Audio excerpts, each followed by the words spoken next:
two of us. Wow. What were we thinking? Those ties. I mean, my tie. Somebody asked me what that knot was, and I said the Vegas. The Vegas knot. That's right. Exactly. Okay, almost ready, gentlemen. There's Steve. All right. Go ahead. So, It's a pleasure to be with you again and to compliment you on a Martin Scorsese movie. Now, you know, we've all been taking turns pronouncing the title of this movie. Kundun. How do you pronounce it correctly? Kundun. Kundun. Yeah. Well, if I slip, remember I'm a Canadian Oh, that's from all another right. country. Melissa Matheson, Marty, Yes. tells the most extraordinary story about having a draft of her screenplay, sitting down with her agents to go over a list of directors. And Melissa Matheson said, "You don't have the name of the only director I want this to go to." She did not know. Everyone expressed the same surprise, and yet they shouldn't have if they really knew you. Why do you think people were surprised you were directing this film? I think because I'm associated with movies that, well, some people see just in the films literally what's on the surface, which on the surface very often is the first word that comes to mind is violence. And what we're talking about, though, the type of picture that I'm attracted to, or the type of characters I'm attracted to, deal with not violence for violence sake, but they express themselves through violence. They come from a society and a world that expresses itself through violence. And it goes deeper than just a surface urban landscape of characters who are constantly resorting to violence. I think it goes deeper because I think if you're involved in that world in which people express themselves through violence, you automatically become interested in the other aspect of that, the other side of it, the other side of the coin, which is compassion and love. You see, we're both sides of the same coin in a way, and that's always fascinated me because of where I grew up, in the Lower East Side, where I found myself spending a lot of time in the church, and in the church they talked about compassion, love, loving your enemy even, which is extremely difficult, I think. And I'd go out in the street and it was very different. And I've always been wondering how you reconcile the two, how you put both together, you know. And so I've always been as attracted as I am to stories about people, let's say in organized crime, or people, as I say, who express themselves in violence, like a boxer, for example. It automatically, when I think of that, I think of the other side of it. I think of St. Francis. I think of Dorothy Day, who ran the Catholic Worker and who takes people, the homeless, off the street, or all her group downtown. I saw her once in my neighborhood. She gave a speech. Yeah. And I'm interested in how people in everyday life, especially in the world of today, can live a life where they're fulfilled through compassion, like the people who work in Mother Teresa's clinic and that sort of thing. Because there's both sides of the coin there, you see. And it's interesting to me as to what we're really made up of. What are we? Who are we as human beings? Will the side that is dark, the violent side, win out? Or will the light side, the side of the angels, win out? The Tibetans or the Chinese communists? Yes, exactly. Is the filmmaker who almost made a film on the life of Mother Cabrini, Yes. who almost made a film on Francis of Assisi, Right. who did make a film called The Last Temptation of Christ, Right. and found out what an intolerant world we lived in.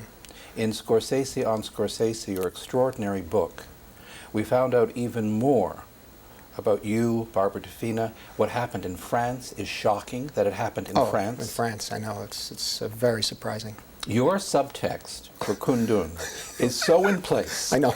So in place. It's like, well, of course he's going to take on the communist Chinese government and Tibet. What else is he going to do? He's cleaned up Vegas. Oh, yeah, we had to do that. He's well-dressed.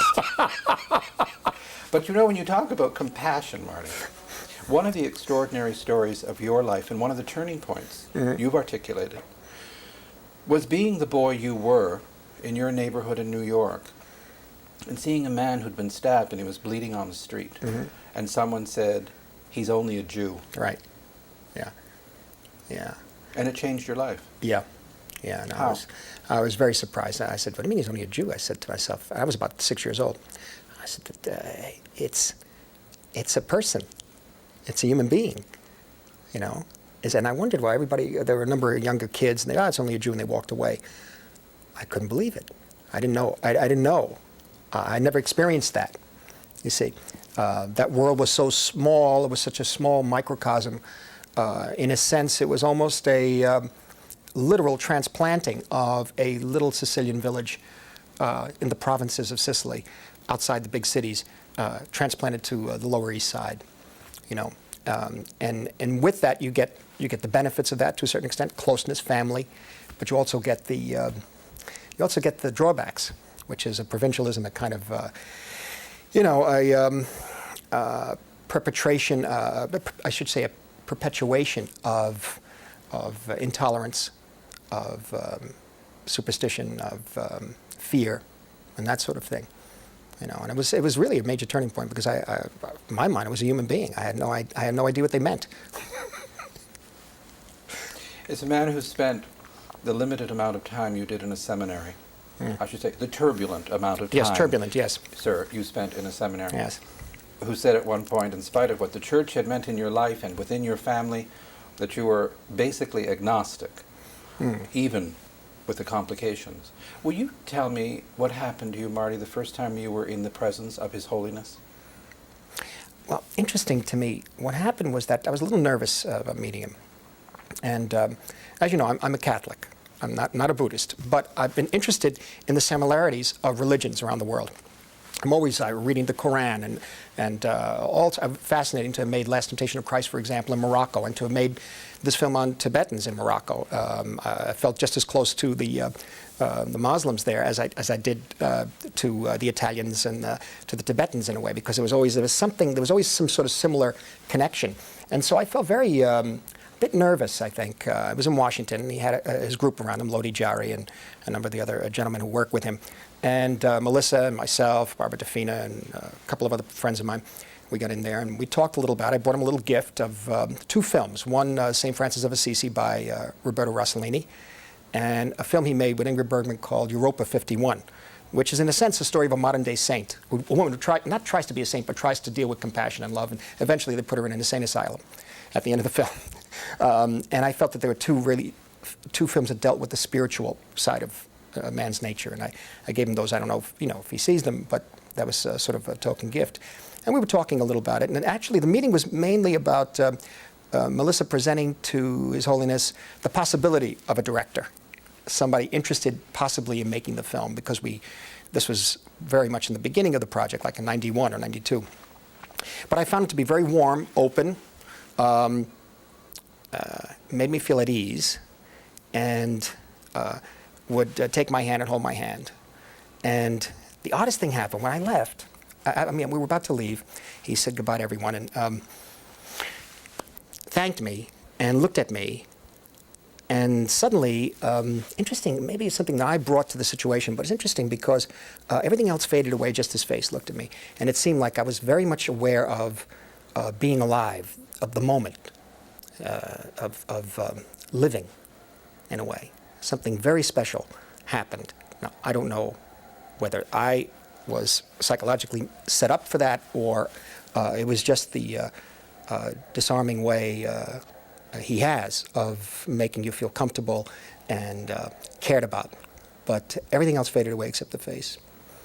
How interesting for you, when I think of your self-descriptions of being a loner, a lonely boy, a sickly boy, the association with a man who in one way has to be one of the loneliest people in the world, and to be able to grasp, you talked about subjectivity and where the camera is and what the camera's doing, but for you to approach so majestic a theme and to know that it's an epic and yet it's intimate, and you understand the driving force, the loneliness of the power in absentia. No, I think the only way we could have approached it, and Melissa had written a number of drafts before she gave it to me. I liked it very much, the first draft. And I saw that she didn't fall into the trap of attempting to make an historical epic which would try to explain the history of Tibet, the history of China, the social system of Tibetan society, the aristocracy, the serfs. It didn't get into any of that. She stayed with the boy. He stayed with the boy. And then I went through her process then for another 2 years. And that was that. How about trying to get in some of the 13th Dalai Lama? How about trying to get in some of this? How about showing a little more of the Chinese? What about showing a little of a battle scene? And that sort of thing. And finally, we did 14 drafts, ultimately. And finally, in draft 13 or 14, we found ourselves back at draft 1 and 2, which meant that we went the circuit, in a way, rethought everything, and came back to the original concept. And then beyond that, I said, well, then let's go even further. Let's deal with the literal point of view of the child, as he is a child and as he grows, even to the extent of seeing things subjectively from the child's point of view, because I think it automatically takes the audience and puts you with him. You know, start on the detail. Forget the wide of Tibet. Start on the details. Start on the eye, the eyes opening up in the morning, running out to see his father, having breakfast. You know, we don't explain what they're eating, but you see what they're eating. You see that it's very simple. No attempt at all of trying to temper everything by placing a Western observer in the film to translate for us who these people are. They're people. You know, you just jump in, hang on. If you care about them, you know, and care about him, you might have an emotional impact by the end of the picture. You know, if you give it time, if you give it a chance. So the key there was really being totally, as much as possible, seeing everything through the Dalai Lama's eyes, through his point of view, even to the extent of implying that Tibet society and government was not necessarily Shangri-La, was not necessarily a utopia, so that. He overhears conversations. He becomes aware of violence, even, and also political intrigue, and assassinations. We don't know the detail. We don't know why, how, but we do know it's happening, just the way a child would know, and the adults would tell him that's none of your business. Go inside. You know. So this is where we took it, because Melissa had really she was really sharp about dealing with it as a child's film almost for the first half. Marty, were you in the room when Melissa Matheson's husband Harrison Ford read the screenplay to His Holiness? Not the first time. Not the first time. About 3 or 4 times we met the Dalai Lama. The third or fourth time we met him and spent a day and a half with him at Melissa and Harrison Ford's house in Wyoming. And I liked Wyoming. Got off the plane and I looked around. It was Shane. I said, "This looks like the landscape of Shane." Someone was saying, "Come back, exactly. Marty, come back." And it turns out they did shoot Shane there. They did, literally. And the hotel we stayed in was a hotel where the actors and the director stayed. And it really was, it was beautiful. The Grand Teton Mountains and that sort of thing. So we met him there. He stayed at Melissa's house. And it was, I think, draft 12 of the script or something like that. And basically, we were going to spend the whole day, read the script to him again, and see if he could pick up anything, detail. Because detail, for me, is what's important. Because from the detail, you get the overall, you know. And Harrison started reading the script again, and His Holiness now had heard the script several times, and after about the 5th page, he said, I think that's not necessary anymore. I think maybe if you have specific questions about certain scenes or lines of dialogue, it'll be better. So that's how we went for the rest of the day. About 3 or 4 hour session, then we took a break and then came back in. And he'd remember everything. He remembered things, details. A certain drum is used here. Or, no, that dialogue wouldn't be right. Or some political issues to be very careful of, he would say. But if you want to do that, go ahead. He said, I would go differently. He said, but if you want that, that's up to you. I don't see any problem with it. So he was very open about it, you know. You know, there's so much reference to Martin Scorsese and the male hierarchy and your use of specific actors and the male bonding in your work. And yet, for some, the most emotional relationship in this movie is mother and son. Oh, yeah. There are 2 credits that sum this movie up. One is made with the cooperation of His Holiness the Dalai Lama, and the second is dedicated to my mother, Catherine Scorsese. Yeah. The overwhelming moment in this movie for me is when the young Dalai Lama arrives home to administer the last rites for his father. His father. And he and his mother touch each other. Yes. It is overwhelming. Yeah. Tenshu she's wonderful. She's wonderful. As I say, Ellen Lewis went to India. Well, actually, we all went to India together. A boy from New York and India. It was very interesting. Up in Dharamsala, and we spent 2.5 weeks, and we left Ellen there. And Ellen's a New Yorker, so she was a little nervous, and she was never been. But she was then placed in the hands of the Tibetans, and they took her from New Delhi to Bangalore to Mysore to a place called Mundgad, and all around India, and she picked up Tibetans who would speak English. And she met these people and literally sent the videotapes back to me, and the picture was pretty much cast. And oddly enough, a number of the people were related to His Holiness, and including Tenshu, who plays the mother in the film, is His Holiness's niece. She's playing her grandmother. And as she pointed out, she's not an actor. And I was concerned too. They're not actors. How far could we go with them? As soon as we got to Morocco and they came in, we all talked about it. And basically, she was so open. And it's very interesting because they're not acting, you see. You say, well, they're behaving. Yeah, they're behaving. But I always think of certain actors who behave, like a Joe Pesci or a De Niro, to a certain extent, is a great behavior in a way. He behaves in the film, doesn't act. He is that part in a way. But these people in this film, the Tibetans who work in front of the lens in this picture, not only have the behavior of whom they're playing, but they live it. They really are it. So when the monks are performing those ceremonies, and they're really doing it. They believe in it.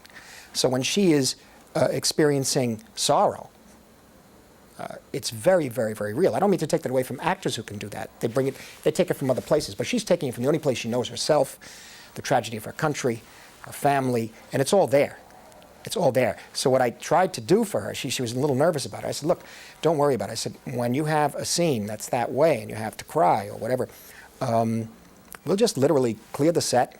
You take your time. We'll just wait for you. You just lift a finger if you want, and I'll start the camera, no slates, and we'll let it run, And after about 5 or 6 weeks, she had enough experience in front of the camera to be able to command that, to be able to pull that out of herself.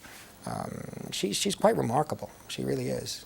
I thought of something else about you, about Martin Scorsese, the man, your loving camera use of the telescope. And I remembered the story about your pal Steven Spielberg sending you the telescope when you were living on the 75th floor, and you said you never did get it properly assembled. But God knows you've given your homage to the telescope in this movie. I know. That's all he could see. That's the only way he could connect with the people. He had a telescope, with Steven, I was living on the 75th floor of the building right next door here, the Metropolitan Tower. And I couldn't really get it all assembled. It was impossible. It was so big. But I could see his building, the Trump Tower, from mine. Keeping an eye on each other. Yeah. Oh, yes. Marty, how did you respond to Disney's employment of Henry Kissinger as advisor to Communist China on this film? Well, interestingly enough, I didn't hear a word about anything until maybe a year ago, because we were still shooting the film a year ago. And one morning I got up to get to the set and had the satellite TV in this small hotel. And the British financial news was on, and then suddenly I'm having coffee and I hear Martin Scorsese's Kundun has been condemned by the Chinese government, and Disney is being attacked, etc. And I must say, we were about 12 or 14 weeks into shooting. So we had pretty much the picture in the can, in a way. There were some nervous moments there for that day and a half. We didn't hear a word from Disney. Faxes were being sent from New York, newspaper articles and that sort of thing. And then the Tibetans got a little nervous, I think, and were asking, what does this mean? I said, no. I said that, but I knew, even if, and they would never do it, even if the film had to be let go by Disney, somebody else would pick it up. I knew that. I felt that would be okay. But a day and a half later, I got a call from Joe Roth and Mike Ovitz, and they told me, go ahead, don't worry about a thing. And they issued a statement saying they're standing behind the film. And that was good. That was good. And again, the Tibetans were still a little skeptical because they've had nothing but bad luck. A few were asking me, what if the Chinese government pays back the money that Disney spent on the film? I said, no, I don't think that'll happen. It just, they made a stand, and they're not going to back down. That's all there is to it. There were issues, though, as the picture was being edited.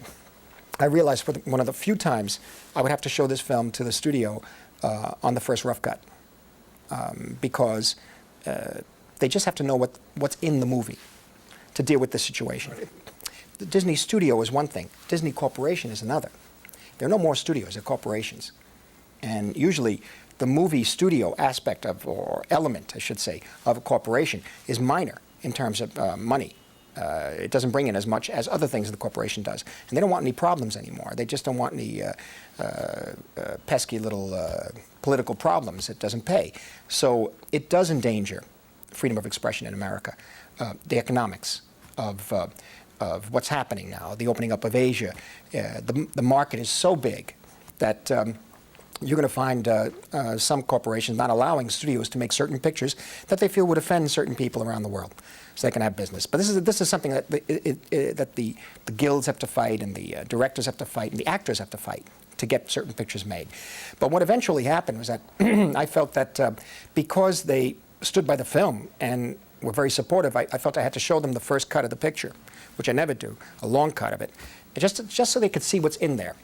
And it's very interesting because in the film there is no China bashing in a way. This is one of the things His Holiness was even concerned about, because one of the things I heard him say was, he said, look, I learned a lot from my enemy. He said, I learned patience.